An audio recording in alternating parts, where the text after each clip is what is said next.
అందరికీ మరణాత మరణాత మహిమస్వరం కార్యక్రమం వీక్షిస్తున్న దేవుని పిల్లలైన మీ అందరికీ ప్రభు నామములో శుభములు కలుగును గాక. ప్రతిరోజు ఇదే సమయమునకు ఈ కార్యక్రమం వీక్షించి దైవాశీర్వాదములు పొందండి. ఇప్పుడు పాస్టర్ సామ్యూల్ సుందర్ రెడ్డి గారు దేవుని వాక్య వర్తమానం అందిస్తారు. శ్రద్ధగా ఆలకించండి. దేవునికి స్తోత్రం. అందరికీ మరణాత. దేవుని మహాకృపను బట్టి బ్లెస్సింగ్ ఛానల్లో వాక్య సందేశాలు ప్రారంభించి నేటికి సంవత్సర కాలం గడిచింది. మరి ఈ సంవత్సరం అంతా కూడా దేవుడు తన మహాకృపను బట్టి తన ఆత్మశక్తితో ఈ కార్యక్రమాన్ని జరిగించుకుంటూ ముందుకు వెళుతూ ఉన్నారు. చాలా సంతోషము. దీనికి సహకరించినటువంటి బ్లెస్సింగ్ ఛానల్ యాజమాన్యం వారికి, అలాగే వీక్షకులకు, అలాగే విశ్వాసులైనటువంటి మీ అందరికీ, అలాగే మా కొరకు ప్రార్థన చేస్తున్నటువంటి మీ అందరికీ కూడా ప్రత్యేకమైనటువంటి వందనాలు తెలియజేస్తున్నాను. మరి రాబోయే రోజుల్లో కూడా అద్భుతమైనటువంటి పరిచర్య జరగడానికి మీ అనుదిన ప్రార్థనలో మా కొరకు జ్ఞాపకం చేసుకుని ప్రార్థించండి. అలాగే మీ కొరకు కూడా మా అనుదిన ప్రార్థనలో మేము ప్రార్థన చేస్తూ ఉంటాము. ఒకవేళ మీకు ఈ కార్యక్రమం ఆశీర్వాదకరంగా ఉండి ప్రేరేపణ కలిగినట్లయితే కనుక మీ ప్రోత్సాహాన్ని అందించండి. ఈ కార్యక్రమాన్ని దయచేసి ముందుకు వెళ్ళడానికి సహకరించవలసిందిగా దేవుని పేరట తెలియజేస్తూ ఉన్నాను. దేవుడు మిమ్మల్ని బహుగా ఆశీర్వదించును గాక. ఆమేన్. దేవునికి స్తోత్రం. అందరికీ మరణాత. దేవుడు మనకు అనుగ్రహించిన ఈ ప్రాముఖ్యమైన సమయంలో దేవుని వాక్యాన్ని ధ్యానించుకుందాము. ముందుగా వాక్య భాగాన్ని చదువుకుందాము. యోబు గ్రంథము 22వ అధ్యాయము 21వ వచనాన్ని చదువుకుందాము. యోబు గ్రంథము 22వ అధ్యాయము 21వ వచనము. ఆయనతో సహవాసము చేసిన ఎడల నీకు సమాధానము కలుగును, అలాగున నీకు మేలు కలుగును. మహాపరిశుద్ధుడా, మహిమగల దేవ, ప్రేమాస్వరూపి, దయగల యేసు క్రీస్తు ప్రభువా, నీ ఘనమైన నామానికి వందనాలు, స్తోత్రాలు, స్తుతులు చెల్లించుకుంటున్నాం. అద్భుత ఆశ్చర్య కార్యములు జరిగించు గొప్ప దేవుడా, నీకు వందనాలు. ఇదిగో ఈ యొక్క ప్రాముఖ్యమైన సమయంలో తండ్రి, నీ మాటలు వినాలని ప్రభువా, నీ బిడ్డలను మేము వేచి ఉన్నాము, నిలిచి ఉన్నాము. ఆశపడే ప్రాణమును తృప్తిపరచువాడవు నీవు మాత్రమే గనుక ఈ ప్రశస్తమైన సమయంలో నీ ప్రశస్తమైనటువంటి మాటలను మాకు వినిపించుమని, నాతోను నీ బిడ్డలతోనూ మీరే మాట్లాడి మహిమ పొందుకోమని వాక్యమయ్యున్న యేసుక్రీస్తు వారి నామములో అడిగి వేడుకొనుచున్నాం పరమ తండ్రి. ఆమెన్. దేవనామమున మీ ఎల్లరికూ శుభములు కలుగును గాక. ఆమెన్. దేవుని మహాకృపను బట్టి దేవుడు మరి యొక్క పర్యాయము ఆయన వాక్యాన్ని అందించేటటువంటి గొప్ప సమయాన్ని మనకు దానముగా ఇచ్చారు. సంతోషము. మరి ఈ యొక్క ప్రాముఖ్యమైన సమయంలో ఒక అద్భుతమైనటువంటి వర్తమానము చెప్పాలని నేను ఆశపడుతూ ఉన్నాను. మరి దేవుడు నాకు ఇచ్చినటువంటి అంశము మీకు జ్ఞాపకం చేస్తూ నేను ముందుకు వెళతాను. ఇక్కడ యోబు గ్రంథము 22వ అధ్యాయము 21వ వచనం మనం చదువుకున్నాం. అలాగే 22వ వచనం కూడా మనము చదవాలి, 23వ వచనం కూడా మనం చదవాలి. గమనించండి దేవుని బిడ్డలారా. యోబు గ్రంథము 22వ అధ్యాయములో 21, 22, 23 వచనాలు చాలా జాగ్రత్తగా మనం పరిశీలన చేయాలి. దీనిలో ప్రతి ఒక్కరికి అవసరమైనటువంటి 3 విషయాలు దేవుడు పొందుపరిచాడు. ఒకసారి చదువుతాను, చాలా జాగ్రత్తగా ఆలకించండి. పరిశుద్ధ గ్రంథాలు మరి మీ దగ్గర ఉన్నట్లయితే కనుక ఖచ్చితంగా తెరిచి చూడండి. యోబు గ్రంథం 22వ అధ్యాయము 21, 22, 23 వచనాలు చదువుతున్నాను. ఆయనతో సహవాసము చేసిన ఎడల నీకు సమాధానము కలుగును, అలాగున నీకు మేలు కలుగును. ఆయన నోటి ఉపదేశమును అవలంబించుము, ఆయన మాటలను నీ హృదయములో ఉంచుకొనుము. సర్వశక్తిని వైపు నీవు తిరిగిన ఎడల నీవు అభివృద్ధి పొందెదవు. చాలా క్లియర్గా ఇక్కడ 3 ప్రాముఖ్యమైన విషయాలు దేవుడు మనకు జ్ఞాపకం చేస్తూ ఉన్నాడు. ఈ 3 ప్రాముఖ్యమైనటువంటి విషయాలు కూడా 3 ఆశీర్వాదాలుగా దేవుడు మనకిస్తూ ఉన్నాడు. ఈ 3 ఆశీర్వాదాలు కావాలి అంటే ఒకే ఒక పని చేయాలి. ఒక పని మనము చేస్తే 3 రకాల ఆశీర్వాదాలు దేవుడు మనకు దానముగా ఇస్తూ ఉన్నాడు. ఎంత అద్భుతమైనటువంటి దీవెన ఇది! ఎంత అద్భుతమైనటువంటి ఆఫర్ ఇది! చాలా అద్భుతమైనటువంటి ఆఫర్ అని చెప్పొచ్చు. ఒక పని చేస్తే 3 ఆశీర్వాదాలు దేవుడు దానంగా ఇస్తూ ఉన్నాడు. ఇక్కడ చదవబడినటువంటి వాక్య భాగాన్ని మనం పరిశీలన చేస్తే కనుక దేవుడు ఇస్తున్నటువంటి ఆశీర్వాదములు ఏమిటి అంటే, మొట్టమొదటిగా సమాధానము లేదా శాంతి. రెండవది ఏమిటి అంటే మేలు. మూడవది ఏమిటి అంటే అభివృద్ధి. ఒకటి సమాధానము లేదా శాంతి, రెండవది మనం గమనిస్తే కనుక మేలు, మూడవది అభివృద్ధి. ఈ 3 కూడా ప్రతి ఒక్కరూ కోరుకుంటారు. ఈ 3 కోరుకున్నటువంటి వ్యక్తులు ఎవ్వరూ ఉండరు. ఈ మూడు కావాలి. సమాధానం కావాలి, అలాగే మేలు కావాలి, అభివృద్ధి కావాలి. మరి ఈ మూడు కూడా కావాలని వీటి కోసం ప్రయాసపడేవారు అందరూ ప్రయాసపడతారు వీటి కోసం. కొందరికి ఇవి కావాలి అనేటటువంటిది ఏమీ లేదు. ఎవరికైనా ఇవి కావాలి. గమనించండి దేవుని బిడ్డలారా, మతంతో ఇక్కడ మాట్లాడట్లేదు నేను. సర్వమానవాళిని దృష్టిలో పెట్టుకు చెప్తున్నటువంటి మాట. ప్రతి మానవుడికి కూడా సమాధానం కావాలి. ప్రతి మానవుడు కూడా మేలే కోరుకుంటారు. కలలో కూడా కీడు రాకూడదని కోరుకుంటారు. మేలే కోరుకుంటారు. అలాగే అభివృద్ధి ఉండాలని కోరుకుంటారు. ఏ మతస్థులైనప్పటికీ కూడా ఈ మూడు ఖచ్చితంగా కోరుకుంటారు. మరి ఈ మూడు కావాలి అంటే దేవుడు ఒకే ఒక పని చెప్తున్నాడు. ఆ పని ఏమిటంటే, ఆయనతో సహవాసము చేసిన ఎడల మీకు సమాధానము కలుగుతుంది. ఆయనతో సహవాసము చేసిన ఎడల మీకు మేలు కలుగుతుంది. ఆయనతో సహవాసము చేసిన ఎడల అభివృద్ధి కలుగుతుంది. దేవునికి మహిమ కలుగునుగాక. అంటే ఈ మూడు ఆశీర్వాదాలు మీ జీవితంలో ఉండాలి అంటే దేవునితో సహవాసము చేయాలి. ఎంత అద్భుతమైనటువంటి మాట ఇది. గమనించండి. మరి ఈ మూడు ఆశీర్వాదాలలో మొట్టమొదటిగా సమాధానం గురించి కొన్ని మాటలు నేను మీకు తెలియచేస్తాను. ఇవి మూడు కూడా ఒకదానికొకటి ముడిపడి ఉన్నటువంటి ఆశీర్వాదాలు. సమాధానము అనేటటువంటిది చాలా ప్రాముఖ్యమైనటువంటి మాట. ఎందుకు అంటే కనుక ప్రతి వానికి మనస్సులో ఖచ్చితముగా సమాధానం ఉండాలి, లేదా శాంతి ఉండాలి. కుటుంబంలో శాంతి ఉండాలి, సమాజములో శాంతి ఉండాలి, సంఘములో శాంతి ఉండాలి, లేదా సమాధానం ఉండాలి. మరి ఎప్పుడు శాంతి మనకు కలుగుతుంది అంటే కనుక, లేదా సమాధానం మనకు కలుగుతుంది అంటే కనుక, మన జీవితంలో మేలులు జరుగుతూ ఉంటే సమాధానం కలుగుతుంది. అంటే సమాధానము, మేలు, అభివృద్ధి ఈ మూడు కూడా ఒకదానికొకటి లింకప్ అయి ఉన్నాయి. జాగ్రత్తగా గమనించాలి. సమాధానం కావాలి అంటే ముందు మన జీవితంలో మేలు కలగాలి. మేలు కలగాలి అంటే కనుక మన జీవితంలో అభివృద్ధి ఉండాలి. అభివృద్ధి ఉంది అంటే మేలు కలిగినట్టే. మేలు కలిగింది అంటే కనుక ఇంక ఎలాంటి టెన్షన్ లేదు కాబట్టి, ఎలాంటి ఆందోళన లేదు కాబట్టి మన జీవితానికి ఏమొచ్చిందంటే శాంతి వచ్చింది, అంటే సమాధానం వచ్చినట్టు లెక్క. దేవునికి మహిమ కలుగునుగాక. మరి ఈరోజు గమనించాలి దేవుని జనాంగమా, సమాధానం గురించి మనం పరిశీలన చేసినట్లయితే కనుక దేవుని వాక్యము చాలా స్పష్టముగా సెలవిస్తూ ఉంది. లూకాసు వార్త 2వ అధ్యాయం 14వ వచనాన్ని మనం పరిశీలన చేస్తే ఈ వాక్యం మనందరికీ బాగా తెలుసు. లూకాసు వార్త 2వ అధ్యాయం 14వ వచనం, సర్వోన్నతమైన స్థలములలో దేవునికి మహిమయు, ఆయన కిష్టులైన మనుషులకు భూమి మీద సమాధానము కలుగునుగాక అని స్తోత్రము చేయుచుండేను అని రాయబడింది. యేసుక్రీస్తు ప్రభువు వారు పుట్టినటువంటి ఆ సందర్భములో మరి మొట్టమొదటిగా ఆయన పుట్టినటువంటి శుభవర్తమానమును పొలములో ఉండి రాత్రివేళ మందను కాస్తున్నటువంటి కొందరి గొర్రెల కాపరుల దగ్గరికి గబ్రియేలు దేవదూత గారు వెళ్ళి ఈ వర్తమానం చెప్పారు. ప్రజలందరికీ నీ కలుగుబో మహా సంతోషకరమైన సువర్తమానం నేను మీకు తెలియజేయుచున్నాను అని చెప్పి యేసుక్రీస్తు ప్రభువు వారి యొక్క జననము గురించినటువంటి మాట, ఆయన పుట్టినటువంటి సంగతి శుభవర్తమానముగా ఆ గొర్రెల కాపరులకు తెలియజేశారు.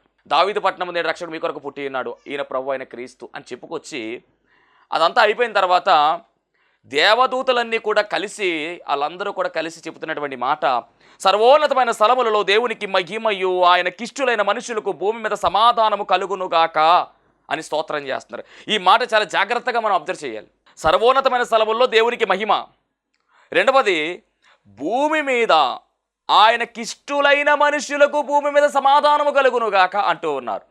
అంటే భూమి మీద లేనిది ఏమిటి అంటే సమాధానము అనే విషయాన్ని ఈరోజు మనం జ్ఞాపకం చేసుకోవాలి. భూమి మీద లేనిది ఏమిటి అంటే శాంతి. భూమి మీద లేనిది ఏమిటి అంటే సమాధానము. లేదా అంటే కనుక లేదు. ఎటు చూచినా కానీ సమాధానము లేదు, శాంతి లేదు. ప్రపంచాల్లో సమాధానము లేదు, దేశాల మధ్య సమాధానము లేదు, రాష్ట్రాల మధ్య సమాధానము లేదు, ప్రాంతాల మధ్య సమాధానము లేదు, పట్టణాల మధ్య సమాధానము లేదు, కుటుంబాల్లో సమాధానము లేదు, తల్లిదండ్రులకు పిల్లలకు సమాధానము లేదు, భార్యాభర్తకు సమాధానము లేదు, ఏ ఇద్దరు వ్యక్తులు మనం తీసుకున్న వారిలో సమాధానము లేదు. లేనివాడికి లేదని సమాధానము లేదు, ఉన్నవాడికి కూడా సమాధానం లేదు, డబ్బున్నవాడికి కూడా సమాధానం లేదండి. అదేంటి పాస్టర్ గారు, డబ్బులు ఉన్నాయి కదా సమాధానం ఎందుకు ఉండదు? వాళ్ళకి అన్నీ బాగానే ఉంటాయి కదా, డబ్బులు లేకపోతే టెన్షన్ కదా, డబ్బుల్లో ఉన్నప్పుడు సమాధానం ఎందుకు లేదు అని మీరు అనుకోవచ్చేమో. ఒక మాట జ్ఞాపకం చేస్తాను, ఇంటి నిండా డబ్బులు ఉన్నాయి, అట్ ద సేమ్ టైం ఒంటి నిండా జబ్బులు కూడా ఉన్నాయంట. మరి అలాంటి వాడికి సమాధానం ఏముంటుంది? లేదు కదా. గమనించండి, దేశాల మధ్య, రాష్ట్రాల మధ్య, ప్రాంతాల మధ్య, పట్టణాల మధ్య, 2 గ్రామాల మధ్య, భార్యాభర్తల మధ్య, కుటుంబాల్లో సమాధానము లేదు. ఒక వ్యక్తికి సమాధానం లేకుండా పోయిందండి నేటి కాలంలో. వ్యక్తితో వ్యక్తికే సమాధానం లేదు, అంటే మనతో మనకే సమాధానం లేదు. ఎందుకంటే ఏదైనా బలహీనత వచ్చినా, ఏదైనా ఆరోగ్యం వచ్చింది అనుకోండి సపోజు, ఇక సమాధానం ఏముంటుంది? శాంతి ఏముండదు. కాబట్టి నేను చెప్పే మాట ఏమిటంటే, సమాధానము కావాలి. ఎక్కడైనా దొరుకుతుందా అంటే సమాధానం ఎక్కడా దొరకదు. శాంతి ఎక్కడైనా దొరుకుతుందంటే ఎక్కడ దొరకదు. ఎక్కడైనా దొరికితే చెప్పండి, ఎక్కడ దొరకదు. కాబట్టి దేవుడి వాక్యం ఏం చెప్తుందంటే, భూమి మీద సమాధానం లేదు, కానీ సమాధానం ఇస్తాను నేను. అందుకని రాయబడిన మాట, ఆయనకిష్టులైన మనుషులకు భూమి మీద సమాధానము కలుగును గాక. అంటే తనకిష్టమైనటువంటి మనుషులకు భూమి మీద సమాధానము కలుగును గాక అని దేవుని వాగ్దానము. యేసుక్రీస్తు ప్రభువారు పుట్టినటువంటి సందర్భంలో ఈ వాగ్దానం బయటకు వచ్చింది. గమనించండి దేవుని బిడ్డలారా, సమాధానము ఎవరు ఇవ్వాలి అంటే కనుక ఆయనే సమాధానం మనకిస్తూ ఉన్నారు. ఆశీర్వాదాల్లో ఒక ఆశీర్వాదంగా కనబడుతూ ఉంది. సమాధానము, మేలు, అభివృద్ధి, ఈ 3 కావాలి. సమాధానము కావాలి లేదా శాంతి కావాలి అంటే యేసుక్రీస్తు ప్రభువారే ఇస్తారు. ఎందుకు ఆయనే ఇస్తారు అంటే కనుక, యెషయా అనేటటువంటి దైవజనుని ద్వారా దేవుడు ముందుగానే ఒక ప్రవచనాన్ని రాయించాడండి. దాదాపుగా యేసుక్రీస్తు ప్రభువారు పుట్టక ముందే ఈ ప్రవచనము రచించబడింది.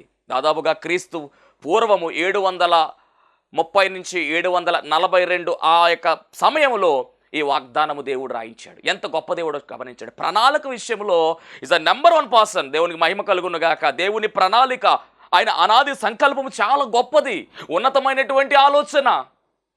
అనంత జ్ఞానియగు దేవుడు ఈయన, తరతరాలు ఎరిగినటువంటి వాడు.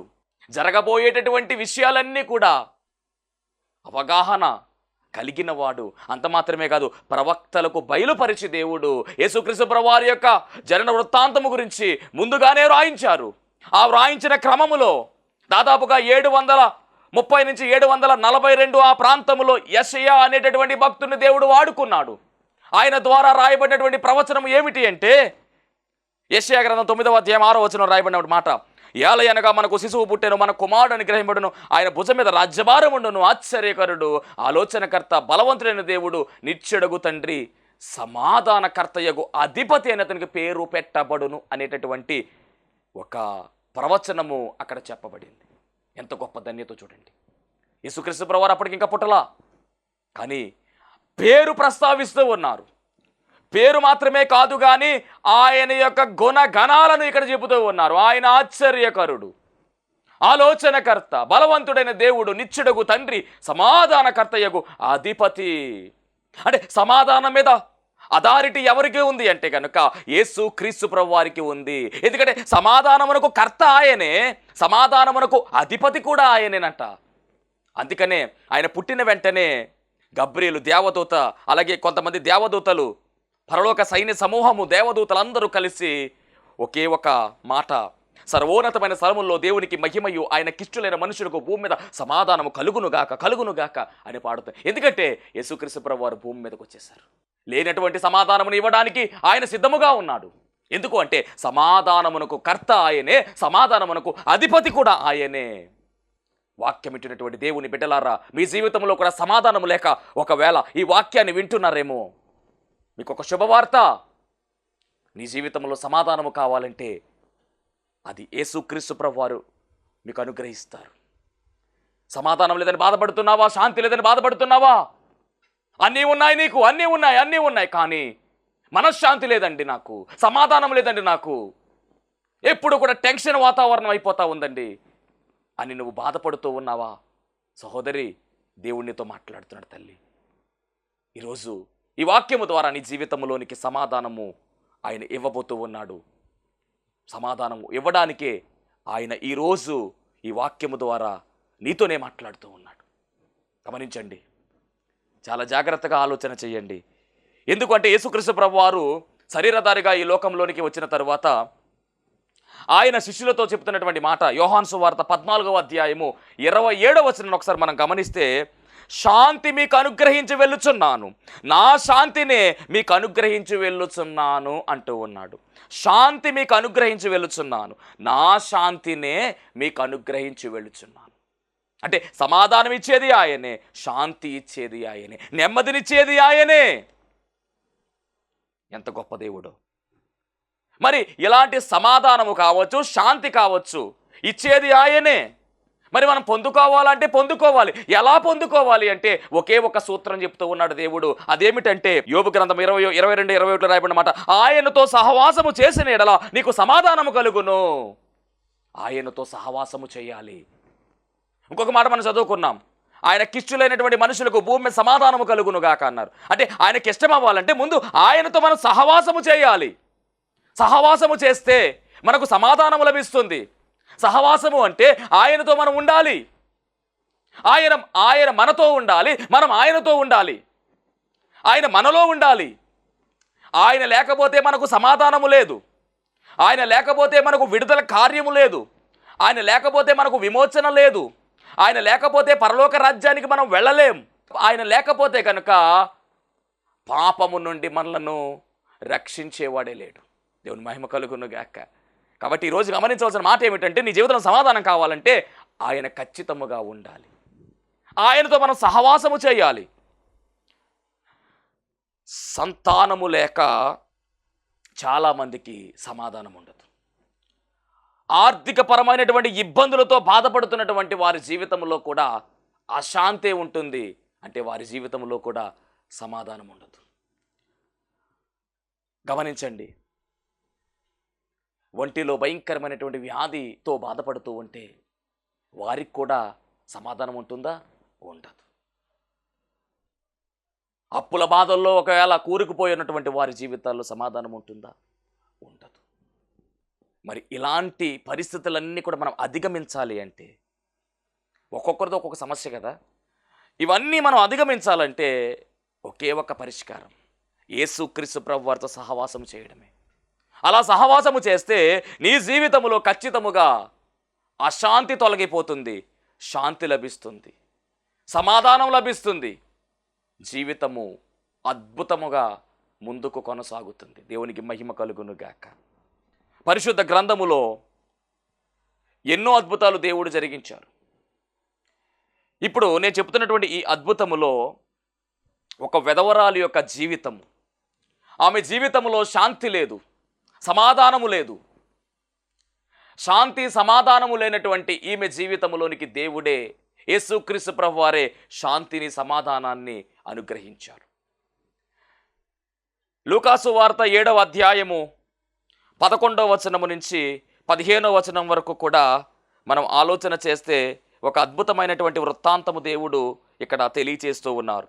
లూకా రాసినటువంటి సువార్త 7వ అధ్యాయము 11 నుంచి 15 వరకు ఉన్నటువంటి భాగములో నాయీను అనేటటువంటి ఒక ఊరు గురించి దేవుడు మాట్లాడుతున్నాడు. నాయీను అనేటటువంటి ఊరు, నాయీను అనేటటువంటి ఊరు, ఆ ఊరిలో ఒక విధవరాలు ఉంది. ఆ విధవరాలికి ఒకే ఒక కుమారుడు ఉన్నాడు. ఆ కుమారుడు, ఆ ఒక్కగానొక కుమారుడు ఒకానొక సమయంలో చనిపోయాడు. ఇప్పుడు ఆమెకు భర్త లేడు, కుమారుడు లేడు, రక్త సంబంధికులు లేరు, నాన్నవారు లేరు, ఒంటరి అయిపోయింది. ఇంకా ఎంతో కుమిలిపోతూ ఉంది, చాలా బాధపడుతూ ఉంది. ఈమె బాధ చూసి నాయీను ప్రాంతంలో ఉన్నటువంటి వారందరూ కూడా చాలా బాధపడుతూ ఉన్నారు. అయ్యో, భర్త లేడే, కుమారుడు కూడా చనిపోయాడే, ఒంటరైపోయింది అని వారు కూడా బాధపడుతూ ఉన్నారు. ఈ తల్లి అయితే మట్టుకి ఇక నా బ్రతికి ఎందుకు, భర్త లేడు, భర్త ఎలాగా లేడు, ఉన్నటువంటి ఒక్క కుమారుడు కూడా చనిపోయాడు, ఇంకా నేను ఎవరి కోసం బ్రతకాలి, ఈ బ్రతికి ఎందుకు అని ఒక భయంకరమైనటువంటి డిప్రెషన్లోకి వెళ్ళిపోతుంది ఆ తల్లి. కుమారుడి శవాన్ని చూస్తూ ఉంది, చాలా బాధపడుతూ ఉంది. ఈలోపు ఆ కుమారుణ్ణి మరి పాడి సిద్ధం చేశారు. నలుగురు మనుషులు ఎత్తి తీసుకువెళ్ళిపోతూ ఉన్నారు. జనమందరూ కూడా ఆ యొక్క పాడి వెనకాల వెళుతూ ఉన్నారు. ఈ తల్లి కూడా ఏం చేసిందంటే ఇక ఆ కుమారుడి ఆ యొక్క శవం వెనకాల ఆమె కూడా ముందుగా వెళ్ళిపోతూ ఉంది. చాలా బాధపడుతూ ఉంది, చాలా దుఃఖములో ఉన్నట్టుగా బైబిల్ గ్రంథంలో మనం చూస్తూ ఉన్నాం. ఈ వర్ణన మనం ఆలోచన చేస్తే బిడ్డలారా, ఒకసారి నేను మీకు చూపిస్తాను ఈ యొక్క వచనాలు. లూకాసు వార్త 7వ అధ్యాయము 11 నుంచి, వెంటనే ఆయనను ఒక ఊరికి వెళ్ళుచుండగా ఆయన శిష్యులు బహు జనసమూహమును ఆయనతో కూడా వెలుచుండిరి.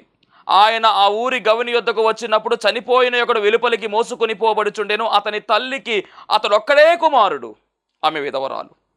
ఆ ఊరి జనులు అనేకులు ఆమెతో కూడా ఉండిరి. ప్రభు ఆమెను చూచి ఆమె యందు కనికరపడి ఏడవద్దని ఆమెతో చెప్పి, అంటే ఎంత ఏడుస్తుంది అంటే కనుక రొమ్ములు బాదుకుంటూ ఏడుస్తూ ఉంది. ఒకే ఒక కుమారుడు.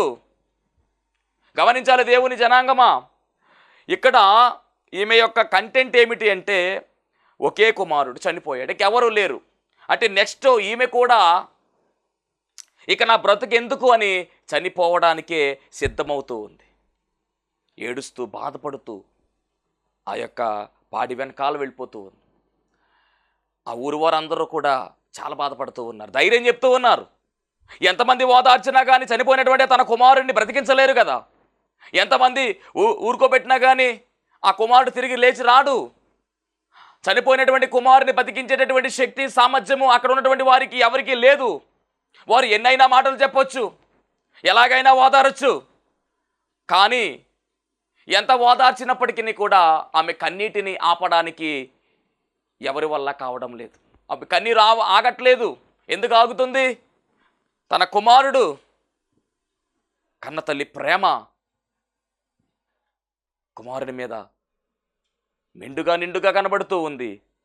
చెట్టుకు మరి గమనించండి, చేతికి అందించినటువంటి చెట్టంత కొడుకు పాటి మీద అలా ఉంటే ఏ తల్లి తట్టుకోగలదు? చాలా బాధపడుతూ ఉంది. అంటే ఇప్పుడు ఈమె జీవితంలోనికి ఏమి వచ్చి వేసిందంటే భర్త లేనటువంటి లోటు మాత్రమే కాదు, కానీ కుమారుడు లేనటువంటి లోటు కూడా వచ్చేసింది. అంటే ఈమె జీవితము ఎలా ఉంది అంటే కనుక అశాంతితో నిండిపోయింది, సమాధానము లేకుండా అసమాధానముతో నిండిపోయింది. ఇక నా బ్రతికెందుకనే ప్రశ్న ఆమె జీవితాన్ని కలవరపెడుతూ ఉంది. మొన్నటిదాకా అయితే కుమారుడు కొరకు బ్రతికింది, ఇప్పుడు కుమారుడే లేడిక, ఈ బ్రతికెందుకు అని తల్లడిల్లిపోతుంది. ఎంతమంది ఊరుకోబెట్టినా కానీ ఆమె కంట నీరు మట్టికి ఆగట్లేదండి. వాక్యం వింటున్నటువంటి దేవుని బిడ్డలారా, మీ జీవితాల్లో కూడా అయ్యో నాకెవరూ లేరు, అయ్యో అందరూ ఉన్నారు కానీ నేను ఒంటరిగా మిగిలిపోయాను, అన్నీ ఉన్నాయి కానీ నేను ఒంటరిగా ఉండిపోయాను, ఏమిటి నా పరిస్థితి, ఏమిటి నా స్థితి అని నువ్వు బాధపడుతూ ఈ వాక్యం వింటున్నావు కదా. ఇదిగో, ఎవరు ఉన్నా లేకపోయినా యేసుక్రీస్తు ప్రభువు వారు నీకు తోడుగా ఉన్నాడు. గమనించాలి, ఎవరు చూసినా చూడకపోయినా నువ్వు పడుతున్నటువంటి వేదన, నువ్వు పడుతున్నటువంటి శోధన, నువ్వు కారుస్తున్న నీ హృదయములో ఉన్నటువంటి దుఃఖము అంతయు కూడా ఎరిగినవాడు ఆయన మాత్రమే. దానంతటిని కూడా తీసివేసి కన్నిటిని నాట్యముగా మార్చివేసేది కూడా యేసుక్రీస్తు ప్రభువారు మాత్రమే. దేవునికి మహిమ కలుగునుగాక.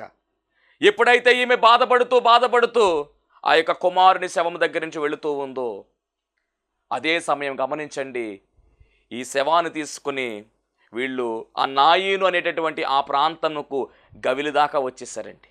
అంటే ఊరి గవిని దాకా వచ్చారు.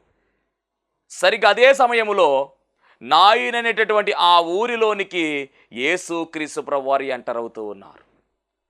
ఈ చావు గుంపు బయటకు వెళుతూ ఉంటే సువార్త గుంపు, సువాసన గుంపు, సువార్త గుంపు లోపలికి వస్తూ ఉంది. గమనించాలి, జీవాధిపతి అయినటువంటి యేసుక్రీస్తు ప్రభువారు ఊరిలోనికి వస్తూ ఉంటే మరణాధిపతి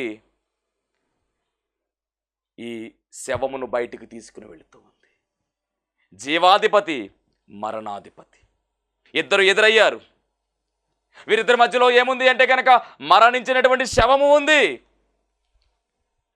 అక్కడే తల్లి బాధపడుతూ ఉంది. జీవాధిపతి అయినటువంటి యేసుక్రీస్తు ప్రభువారి యొక్క చూపు నాయీను విధవరాలి మీదకు వెళ్ళింది. ఆమె కన్నీరు చూచాడు, ఆమె పడుతున్నటువంటి వేదన చూచాడు, ఆమె బాధ చూచాడు. వెంటనే ఆయన తట్టుకోలేకపోయాడు. ఆమె దగ్గరికి వచ్చి ఆయన అంటున్నటువంటి మాట చదువుకుందాం. ఆయన అంటున్నటువంటి మాట, తల్లి బాధను చూచిన యేసయ్య కనికరపడి ఏడవద్దని ఆమెతో చెప్పి పాడి దగ్గరికి వచ్చి పాడిని ముట్టి చిన్నవాడా లెమ్మని చెప్పగా ఆ చిన్నవాడు లేచెను. దేవునికి మహిమ కలుగును గాక. ఆమేన్.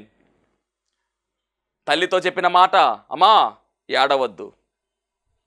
మరి ఆ ఏడుపు ఆగాలి అంటే కుమారుడు బ్రతకాలి.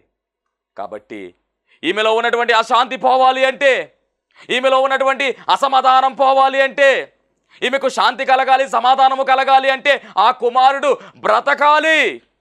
ఇక నో ఆప్షన్, వేరే ఆప్షన్ ఏమీ లేదు, అనదర్ ఆప్షన్ ఏమీ లేదు. ఆ కుమారుడు బ్రతకాలి. చనిపోయినటువంటి కుమారుడు బ్రతికితేనే ఆమె జీవితంలో శాంతి లభిస్తుంది, సమాధానం లభిస్తుంది. ఊరిలో అంతమంది ఉన్నారు కానీ ఎవరు కూడా ఆమెకు శాంతిని, సమాధానాన్ని అనుగ్రహించలేరు. కానీ యేసు క్రీస్తు ప్రభు వారు మాత్రమే అనుగ్రహించగలరని ఇక్కడ మనం గమనించాలి. ఎప్పుడైతే పాడిని ముట్టి చనిపోయినటువంటి ఆ కుమారుడు లేవమని చెప్పాడో వెంటనే ఆ కుమారుడు లేచాడు. లేచిన తరువాత ఆ కుమారుడు మాట్లాడుతున్నట్టుగా, తర్వాత ఆ కుమారుడిని తీసుకుని వెళ్ళి తల్లికి అప్పగించినట్టుగా రాయబడింది బైబిల్ గ్రంథంలో. ఎంత గొప్ప ధన్యతో చూడండి. తల్లికి కుమారుని అప్పగిస్తూ ఉన్నాడంటే దాని అర్థం ఏమిటంటే సమాధానమును అందిస్తూ ఉన్నాడు యేసుక్రీస్తు ప్రభు వారు. మహాపరిశుద్ధుడా, మహిమగల దేవ, ప్రేమ స్వరూపి, దయగల యేసుక్రీస్తు ప్రభువాని ఘనమైన నామానికి వందనాలు, స్తోత్రాలు, స్తుతులు చెల్లించుకుంటున్నాం. ఈ ప్రాముఖ్యమైన సమయంలో తండ్రి, సమాధానం లేని వారికి సమాధానము దయచేయండి, శాంతి లేని వారికి శాంతి దయచేయండి, నెమ్మది లేని వారికి నెమ్మది దయచేయండి. ప్రభువా నీకు స్తోత్రాలు. మేలు లేక కీడులో ఉన్నటువంటి వారి జీవితాలలో మేలు కలిగించండి. అభివృద్ధి లేని వారి జీవితాల్లో అభివృద్ధి దయచేయండి దేవా, నీకు వందనాలు. ఇదిగో సహవాసం అనేటటువంటి మాటను తండ్రి మేము ధ్యానించాం. సహవాసము ద్వారా రావాల్సినటువంటి ఫలితములు నీ బిడ్డల జీవితాలలో అనుగ్రహించి నీతో మరింత సహవాసము కలిగి ఇహమందును పరమందును కూడా ప్రభువా సహవాసులుగా మారిపోయే ధన్యత మా అందరికీ దయచేయమని, ఎగిరి మేఘమెక్కగల ధన్యతలు నీ బిడ్డలు నడిపించమని త్వరగా మేఘనాథుడుగా రానయ్యన యేసు క్రీస్తు వారి నామములో అడిగి వేడుకొనుచున్నాము పరమ తండ్రి. ఆమేన్. అందరికీ మరణాత. దేవునికి స్తోత్రం. అందరికీ వందన మరణాత తెలియజేస్తున్నాను. మరణాత మహిమస్వరం అనే ఆధ్యాత్మిక కార్యక్రమాన్ని వీక్షిస్తున్న మీ అందరికీ కూడా మరొక పర్యాయము ప్రభు పేర వందన మరణాత తెలియజేస్తూ ఉన్నాను. మరి ఈ కార్యక్రమము ఎంతో ఆశీర్వాదంగా ఉందని, ఈ కార్యక్రమం ద్వారా ఎన్నో మేలు పొందుకున్నామని మరి మీరందరూ కూడా ఫోన్ కాల్ చేస్తూ ఉన్నారు. చాలా సంతోషము. ఎన్నో అద్భుత ఆశ్చర్యకార్యాలు దేవాదేవుడు ఈ కార్యక్రమం ద్వారా జరిగిస్తూ ఉన్నారు. దేవుని నామమునికి మహిమ కలుగునుగాక. మరి మీరు చూస్తున్నటువంటి ఈ యొక్క షెడ్ గురించి గతంలో మీకు చెప్పడం జరిగింది. యజమానుడు మరి దీన్ని బేరం పెట్టారని చెప్పేసి, దీన్ని తీసుకుంటే ఇక్కడ ఆరాధన జరుగుతుంది, లేకపోతే మనం బయటికి వెళ్ళాలనేటువంటి పరిస్థితిని మీకు చెప్పినందుకు చాలామంది మరి సహకరించారు. కొంతమంది మరి అమౌంట్ పంపించడం జరిగింది, అలాగే ప్రార్థన చేయడం జరిగింది. దేవుని మహాకృపను బట్టి పంపించినటువంటి కొంత అమౌంట్ మరి యజమానుడికి కట్టడం జరిగింది. ఇంకా చాలా అమౌంట్ మనము వారికి ఇవ్వాల్సి ఉంది. కనుక మరి ఈ కార్యక్రమాన్ని వీక్షిస్తున్నటువంటి మీకు ఎవరికైనా కనుక ప్రేరేపణ కలిగినట్లయితే కనుక మరి మీ వంతు సహకారాన్ని అందించండి. ఈ దేని సేవకునికి మీ యొక్క సహకారం అందించి ఈ సేవను మరి ముందుకు వెళ్ళేలాగా సహకరించవలసిందిగా ప్రభు పేరు తెలియజేస్తూ ఉన్నాను. మీకు ఎవరికైనా కనుక మరి ప్రేరేపణ కలిగినట్లయితే కనుక స్క్రీన్ మీద కనపడుతున్నటువంటి ఆ నెంబర్కి ఫోన్పే చేయండి, లేదా ఫోన్ చేసినట్లయితే కనుక నేనే స్వయంగా మాట్లాడతాను. మీ సహకారాన్ని అందించండి. ప్రభు పనిలో మీరు కూడా పాలి భాగస్తులు కావాల్సిందిగా ప్రభు పేరు తెలియజేస్తున్నాను. అందరికీ మరణాత.